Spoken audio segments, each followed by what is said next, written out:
I want to talk about an investigation, what we called you down here for. In our internal workings, we're naming it Operation Trapdoor. And Operation Trapdoor is a perfect example of the mission that our multi-jurisdictional drug and gang task forces do. And it exemplifies the benefits of a task force model of policing, and it highlights the results that can occur when local law enforcement and state law enforcement partner together. And what we partner together is our personnel, our resources, our equipment, our expertise, and most importantly, our investigative efforts. Because every agency here today played an important part in the case, I'd like to recognize some of the people behind me. It's two different drug task forces. It's the Twin County Drug Task Force, and from the Twin County Drug Task Force, on the end I have Carroll County Sheriff J.B. Gardner. Next to him is City of Galax Police Chief DeWitt Cooper. With my own agency is Captain Bob Chappell. He's from the Whitfield Field Office. I have Sheriff Richard Vaughn. He's the Grayson County Sheriff. Behind me is Captain Joe Daniels. He's the Division Commander for the Whitfield Field Office Bureau of Criminal Investigation. The Floyd County Commonwealth's Attorney Eric Branscombe is behind me, along with the Floyd County Sheriff Brian Craig.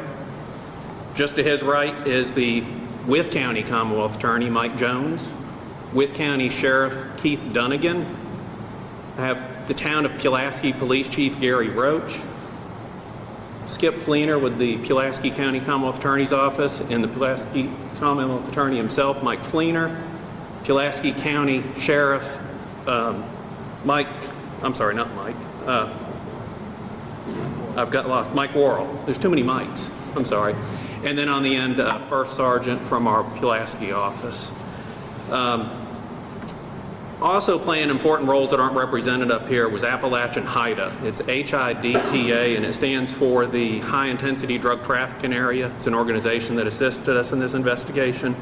And numerous units of the state police, different divisions. Specifically, we had our high-tech crimes division was involved in this investigation. Our tactical teams were involved in it. Our counterterrorism and criminal interdiction teams were involved. And also we had technical equipment and technical assistance was provided by the DEA, the ATF, and the Department of Homeland Security.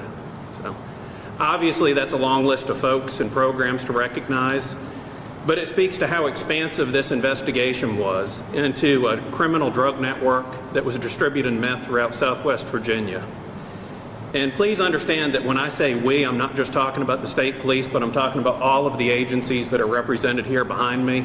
I don't want to make you believe that state police was solely involved in this. And also, there's numerous other people that were involved in this. There's the investigators themselves that did the actual work, many of whom still conduct undercover operations, and therefore they couldn't be in front of a camera. But this specific investigation, Operation Trapdoor, began in 2017 during a narcotics investigation in Carroll County, Virginia, that was conducted by the Twin County Drug Task Force. And as they began pursuing leads and suppliers, it led them northward as the investigation expanded into Carroll and Grayson counties and also into Wythe and Pulaski counties, which involved the Claytor Lake Task Force. And that's the reason we have two separate task forces involved. But the state and local investigators' pursuit of this complex drug network led them to numerous other locations across Virginia, into other states as well that border Virginia, and eventually into Mexico. The investigation, it was a long-term, 2-year investigation, and during this it netted seizures of methamphetamine, cocaine, illegal prescription drugs, fentanyl, and illegal firearms, many of which are displayed before you today.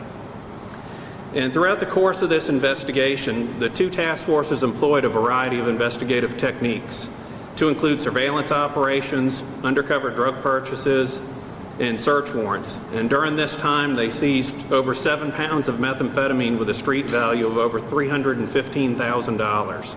And that was just the first part of the investigation. However, the most significant and final push in the investigation occurred just a few weeks ago on September 26th in Floyd County. On that date, the task forces and the state police TAC teams executed 2 search warrants on neighboring residences in the 100 block of Pine Mountain Road in Floyd County. And during that time, the execution of search warrants yielded a record seizure of methamphetamine. It was approximately 31 pounds of meth with an estimated street value of $1.4 million. Additionally, they seized more than 6 pounds of cocaine with a street value of over $300,000 and more than $140,000 worth of counterfeit opioid pills.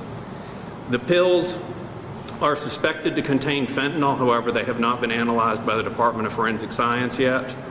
Although I would note that similar pills have been seized in other investigations here in the New River Valley and are suspected to have contributed to some overdose deaths here in the New River Valley.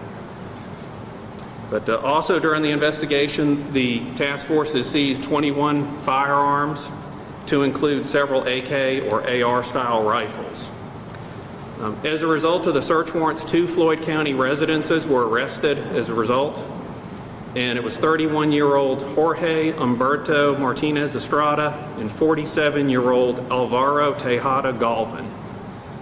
They face charges in Floyd County of possession with intent to distribute meth, possession with intent to distribute cocaine, as well as possession of a firearm while in possession of a Schedule II controlled substance, and for possessing a firearm while not being a United States citizen. And both men are currently being held without bond in the New River Valley Jail. And it should be noted during this investigation that it was only possible because of the generous financial assistance that was provided to the state police by Appalachian HIDA, and specifically the Carroll County Sheriff's Office. I wanted to make sure to note that. But in total, Operation Trapdoor netted a record 39.8 pounds of methamphetamine, 6.7 pounds of cocaine, 21 illegally possessed firearms, and 9 arrests on more than 30 charges over the 2-year investigation.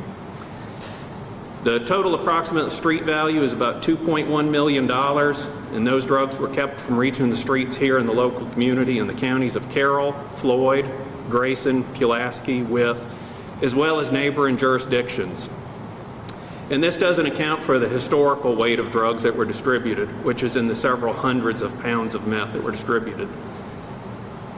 Dismantling this complex, multi-jurisdictional drug trafficking organization required not only the dedicated efforts of every law enforcement agency and Commonwealth Attorney's Office represented here today, but also tremendous amounts of time, much of it after hours, in order to relentlessly pursue every angle and lead.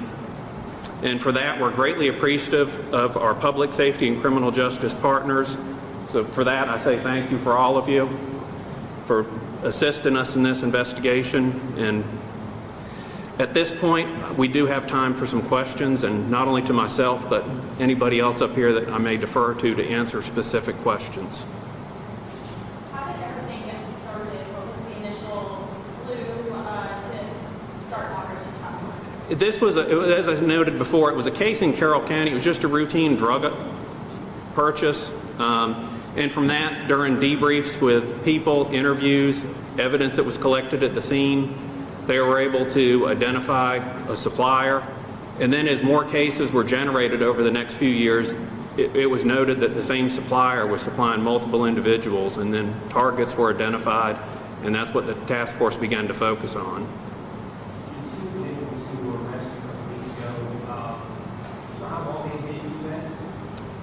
I don't have that information in front of me. They are both Mexican nationals. There are ICE detainers on them at this point as a result of the investigation, but I don't have the information in front of me as to how long they've been in the United States. What about the other 7 arrests that were made in connection with this operation? I can probably get some of those names. I don't have the names of everyone in front of me. As I said, it was a 2-year investigation. Some of those individuals are still cooperating. And I'm not sure that what we'll be able to release on that. I think Mr. Branscombe, who's going to be prosecuting this case, will be able to speak on that part of the investigation. And the people that have been arrested, do you believe they are the suppliers, or they go somewhere else, and you guys working to try to track down what that person is? Ultimately, everybody has a supplier. I think we're confident that we got everybody that we can capture at this point that were involved in this operation in terms of what was being distributed here in the New River Valley area. Based on our investigation, it seems obvious that the drugs were coming from Mexico, but that was nothing that we were able to further at this point.